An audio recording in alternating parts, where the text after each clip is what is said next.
gentlemen, this is Vince Miller. Thank you so much for joining me for this devotional. Today we are in Daniel chapter 5. I'm going to read verses 5 through 9. Let's do a little catch up though before we read the text. So remember, Belshazzar is having this big party.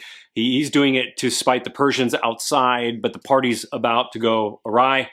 It's about to get spoiled, actually. It's a little like that moment when you were in your teens and you planned to have all your friends over when your parents were gone, only to discover that your parents got home way too early. But in this case, this moment is way more terrifying than that. So here's the text. In chapter 5, verse 5, it states, "Immediately the fingers of a human hand appeared and wrote on the plaster of the wall of the king's palace opposite of the lampstand." So basically what King Belshazzar sees and everybody else sees is this divine hand that's writing on the plaster of the wall, and it's scribing something into it across from a lampstand, which just simply means that it's extremely well lit and everybody can see it.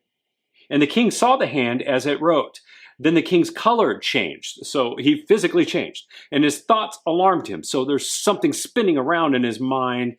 His limbs gave way, which just simply meant his hips fell to the ground, and his knees knocked together. So what a sight that was when he got busted in the act of having a party. And the king called loudly to bring in the enchanters and the Chaldeans and the astrologers, which this is something that Nebuchadnezzar used to do.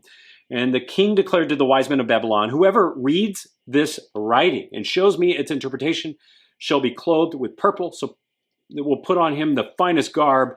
He shall have a chain of gold around his neck," so a declaration that he is of great worth and wealth. And put a big $sign on his neck.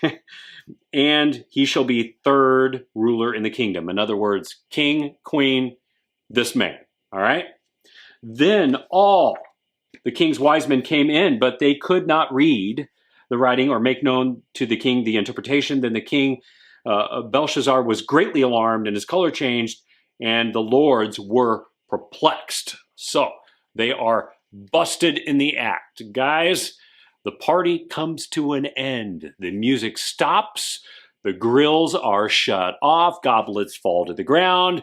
It suddenly becomes silent as the room turns to view this event over on the wall. Then the king stumbles to the ground, and he calls for the wise men to resolve the meaning of the writing. Wise men who, throughout the entire story of Daniel, never appear to be wise. They can't resolve anything. I don't even know why he calls for them, because they can't get anything done. But one thing has gotten done. Belshazzar has instantly sobered up, because guys, when God shows up, a man sobers up. When God shows up, a man will experience really one of two reactions, either fear or terror. Reverent fear or deathly terror. These are the only two choices. There ain't a third one. Either a man is ready to meet God or he is not. And the ready man, he falls to the ground in worship because he knows God. The man who is not prepared and not ready falls to the ground in terror because he does not know God. And Belshazzar here is the latter. You know, all men will have this moment. It's imminent. The Apostle Paul said this in his own way in Romans chapter 14. He says, "For we will all stand before the judgment seat of God, for it is written, 'As I live, says the Lord, every knee shall bow to me, and every tongue shall confess to God.'" So then each of us will have to give an account of himself to God. You know, in other words, fellas, there will be a day all men will do four things: stand before God, kneel before God, confess that he is God, and give an account to God.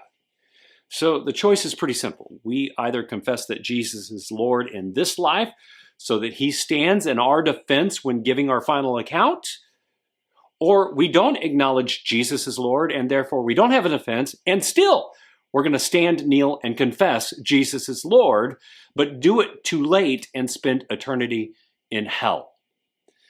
My point today is this, that there will be a day in the future that God will show up. When he shows up, we will be forced to sober up. You don't want to wait to sober up till then, because then it's too late. So guys, if today is the day that you want to make this confession, I want you to send me an email at the link below. I would love to be the person to pray for you as you make this confession and commitment. And with that, I'll see you right back here again tomorrow.